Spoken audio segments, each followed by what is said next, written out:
Hello दोस्तों, मैं गोविंद मालविया आज़ाद RPS academy के अंतर्गत आपका स्वागत करता हूं। आज हम चर्चा करने वाले हैं राजस्थान जिलेवार अध्ययन सीरीज के अगले हिस्से धौलपुर जिले के बारे में।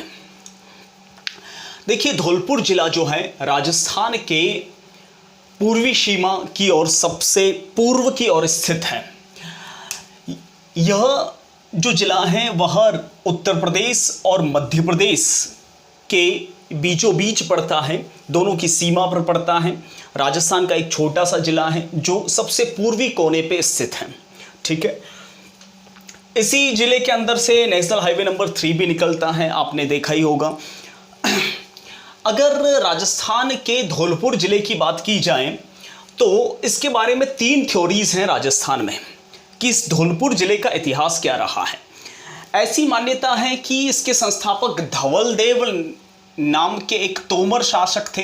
तोमर जिन्हें इतिहास में तमर राजपूत भी कहा जाता है, तोमर भी कह सकते हैं, तमर भी कह सकते हैं।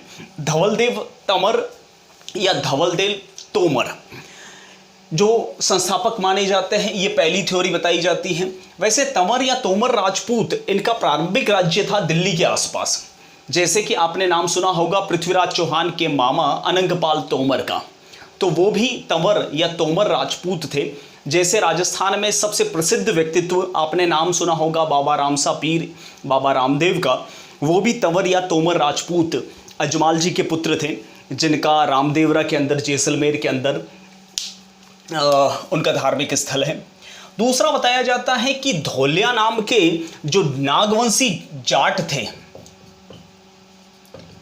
उन्होंने इस जिले को बसाया था, शहर को बसाया था, इसलिए यह धौलपुर कहलाया। ये दूसरी थ्योरी है। तीसरी थ्योरी बताई जाती है कि धवल राय नाम का एक जादौन राजपूत था। जादौन भी राजपूत श्रेणी में आते हैं, जो करौली के आसपास काफ़ी रहते हैं। इनकी जो कुलदेवी मानी जाती है वह केला माता मानी जाती है, कि जो कि करौली के अंदर है। तो ये 3 थ्योरियां हैं जो धौलपुर के संस्थापकों के बारे में बताती हैं। वैसे धौलपुर का सबसे प्राचीन जो उल्लेख है वह रामायण काल में मिलता है। रामायण काल में आपको पता होगा एक प्रसंग आता है, आपने रामायण अगर ढंग से देखी हो इस लॉकडाउन के पीरियड में, तो देखिएगा उसमें कि जब माता सीता की खोज करने के लिए सुग्रीव ने अपने वानरों को अलग अलग दिशाओं में भेजा था, उत्तर पूर्व पश्चिम दक्षिण की ओर, तब उसके अंदर गंधमादन पर्वत का जिक्र आया था। ये गंधमादन पर्वत कहते हैं कि यहाँ का राजा था मुचुकुंद। ये मुचुकुंद नाम का जो राजा था, जिसका उल्लेख भगवान श्री कृष्ण के द्वापर युग में मिलता है। यहाँ का एक प्रसिद्ध राजा था, इसने एक गुफा भी बनाई थी। हालांकि गंधमादन पर्वत का जो उल्लेख है वह मिलता है रामायण काल के अंदर। वैसे भगवान श्री कृष्ण के समय भी मिलता है गंधमादन पर्वत का उल्लेख, लेकिन विशेष तौर से गंधमादन पर्वत का सबसे पहला इस्तेमाल हुआ है रामायण काल में, यानी त्रेता युग में इस्तेमाल हुआ है। यहाँ का राजा था मुचुकुंद। इसी मुचुकुंद नाम के राजा ने यहाँ मचकुंड बनाया था। इसके बारे में कुछ देर बाद में हम चर्चा करेंगे कि क्या है ये। वैसे धौलपुर को देखा जाए तो ये मत्स्य संघ का हिस्सा है। मत्स्य संघ में आपको पता होगा राजस्थान के एकीकरण की शुरुआत हुई थी 18 मार्च 1948 को, पहले चरण के दौरान, जिसमें भरतपुर, धौलपुर, करौली और अलवर 4 रियासतें मिलाकर मत्स्य संघ बनाया गया था कन्हैयालाल माणिक्य मुंशी द्वारा। उसी मत्स्य संघ में ये धौलपुर भी एक जिला, उसका हिस्सा माना जाता है। वैसे धौलपुर जो है वह एक रियासत थी जाटों की। ठीक है, नागवंशी जाट राजपूतों की रियासत थी और यहाँ का पहला शासक था कीरत सिंह राजपूत, कीरत सिंह जाट, सॉरी। बताया जाता है कि 15 अप्रैल 1982 के आसपास यह राजस्थान का 27वां जिला घोषित किया गया था। 15 अप्रैल 1982 के आसपास राजस्थान का 27वां जिला घोषित किया गया था इसे। इससे पहले जब राजस्थान का एकीकरण जब पूर्ण हुआ 1 नवंबर 1956 को, तब राजस्थान में 25 ही जिले थे, लेकिन ये 27वां जिला बना था राजस्थान का। प्रश्न आ सकता है और कई बार आ भी चुका है। ठीक है, दूसरी विशेषता, यहां पर रेड डायमंड मिलता है। रेड डायमंड कहते हैं बलुए पत्थर को। रेड कलर का एक बलुआ पत्थर है जिसे धौलपुरी पत्थर भी कहते हैं। काफ़ी यह खूबसूरत पत्थर है और इसका इस्तेमाल वैसे राजस्थान के हर हिस्से में होने लगा है और मकान बनाने वालों के, कंस्ट्रक्शन वालों की पहली पसंद रहता है ये पत्थर। आपके घर के आसपास भी बहुत सारे ऐसे मकान मिलेंगे, लेकिन धौलपुर में सारे लगभग मकान जो हैं वह इस रेड डायमंड यानी बलुए पत्थर के हैं, तो इसे रेड डायमंड सिटी भी कहते हैं। वैसे नींबू उत्पादन के मामले में राजस्थान में धौलपुर का पहला स्थान है। देखिए, राजस्थान अध्ययन में जिलेवार सीरीज को मैं बार बार बताता आ रहा हूं कि हमने शुरू क्यों किया है, क्योंकि कहीं ना कहीं कुछ न कुछ चीज़ें रह जाती हैं। हम इतिहास, कला, संस्कृति, भूगोल को बारीकी से देख लेंगे, लेकिन कुछ चीज़ें अनवांटेडली रह जाती हैं कभी कभार, क्योंकि नेचुरल है, ह्यूमन एरर है, हो जाता है। लेकिन आरएस जैसे बड़े एग्जाम में हम इस तरह का एक्सक्यूज नहीं रख सकते। वैसे अगर देखा जाए तो धौलपुर जो है वह चंबल नदी के पश्चिम दिशा की ओर पड़ता है। ये वाला जो हिस्सा है वह चंबल नदी के किनारे किनारे की ओर जाता है।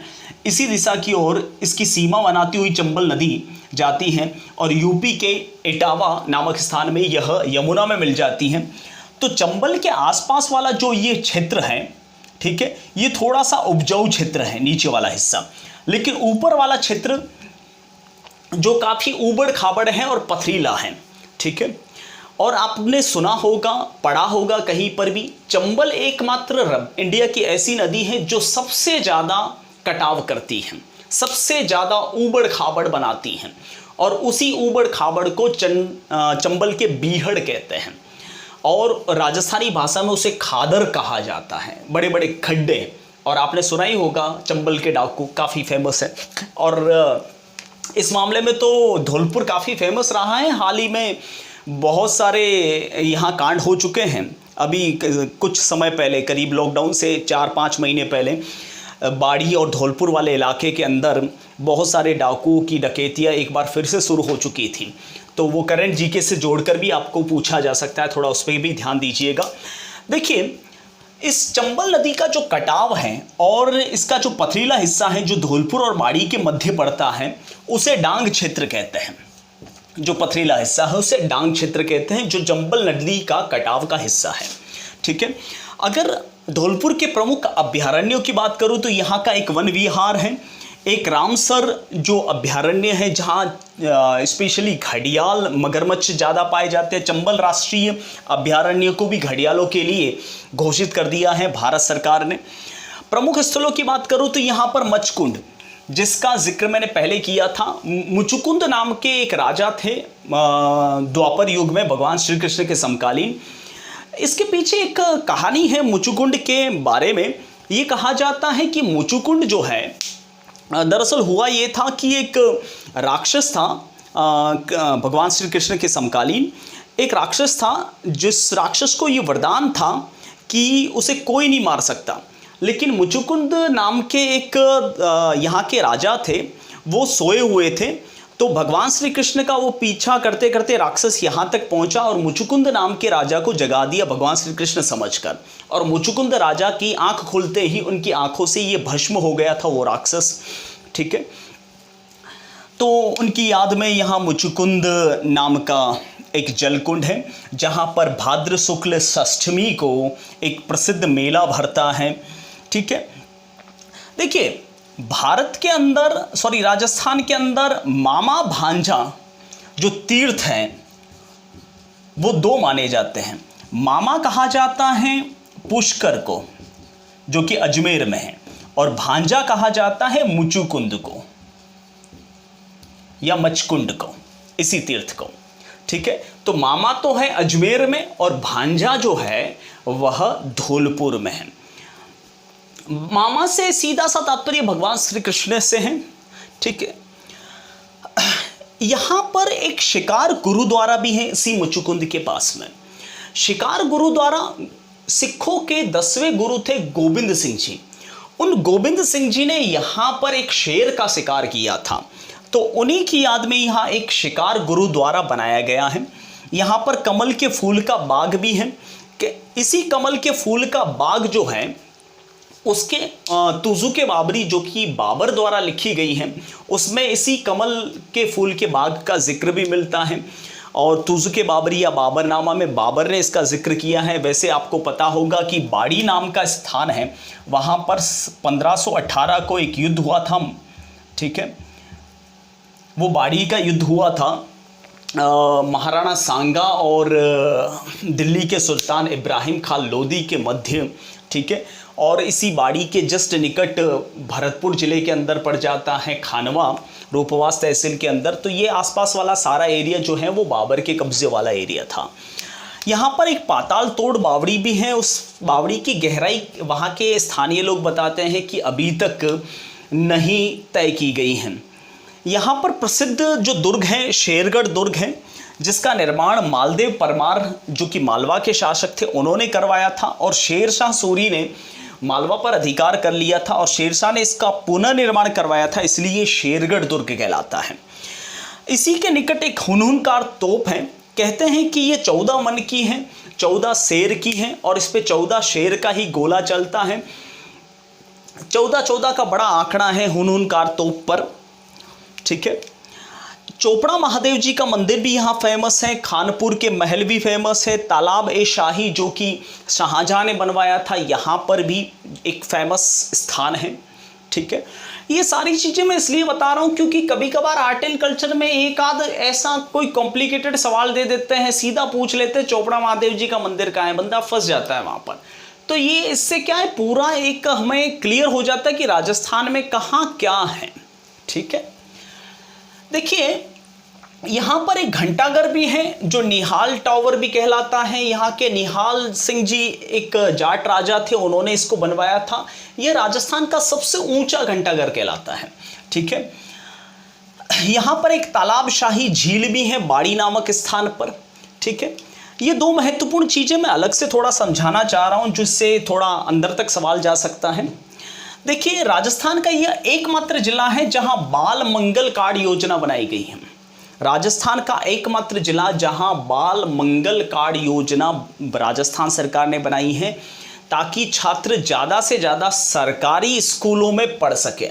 सरकारी स्कूलों में बच्चों को पढ़ाने के लिए राजस्थान के एकमात्र ज़िले में जो मुहिम चलाई जा रही है उसको कहते हैं बाल मंगल कार्ड योजना। सामने लगा लीजिए आप, वेरी इंपॉर्टेंट। अगर आप डायरी लेके बैठे हो, नोटबुक लेके बैठे हो तो इसको तो पक्का नोट कर लीजिएगा क्योंकि ऐसी ही चीज़ें आरएस में स्पेशली पूछी जाती हैं, शिक्षा से संबंधित हैं। यहाँ पर एक तासीमो हत्याकांड हुआ था 11 अप्रैल 1947 को। तासीमो एक जगह का नाम है, एक गाँव का नाम है, ठीक है, जो कि बाड़ी तहसील ब्लॉक में पड़ता है। तासीमो में हुआ क्या था एग्जैक्टली वो सुन लीजिए। जब राजस्थान में प्रजामंडल आंदोलन का प्रयास किया जा रहा था, और वैसे राजस्थान हिस्ट्री में मैं पूरी डिटेल समझाऊंगा पढ़ाऊंगा आपको। जब राजस्थान में प्रजामंडल आंदोलनों का दौर चल रहा था तो धौलपुर प्रजामंडल के नेता थे, आपने नाम सुना होगा, ज्वाला प्रसाद जिज्ञासु। ज्वाला प्रसाद जिज्ञासु एक युवा नेता थे जो स्वतंत्रता आंदोलन की मुहिम चला रहे थे, ठीक है। उनके साथ में छतर सिंह परमार और पंचम सिंह कुशवाहा भी थे, ठीक है। ये पूरी युवा टीम थी प्रजामंडल आंदोलन में। अगर आपसे पूछा जाए कि राजस्थान में सबसे युवा प्रजामंडल कौन से थे तो आप दो नाम ले सकते हैं, एक तो धौलपुर वाला और एक सिरोही वाला जो गोकुल भाई भट्ट के नेतृत्व में बना था, ठीक है। मैं राजस्थान हिस्ट्री में पूरा समझाऊंगा आपको। हुआ ये था कि तासीमो के अंदर 11 अप्रैल 1947 को इन दोनों स्वतंत्रता सेनानी छतर सिंह परमार और पंचम सिंह कुशवाहा दोनों ने तिरंगा फहराया, ठीक है। और वहाँ ब्रिटिश सरकार के अधिकारी ने तिरंगा फहराने से मनाही कर दी, फिर भी उन्होंने एक नीम के पेड़ के ऊपर तिरंगा फहराया। तो पुलिस अधिकारी ने इन दोनों को गोलियों से छलनी किया था। जो ये शहीद हुए थे 11 अप्रैल 1947 को हुए थे, उसी को तासीमो हत्याकांड कहा जाता है।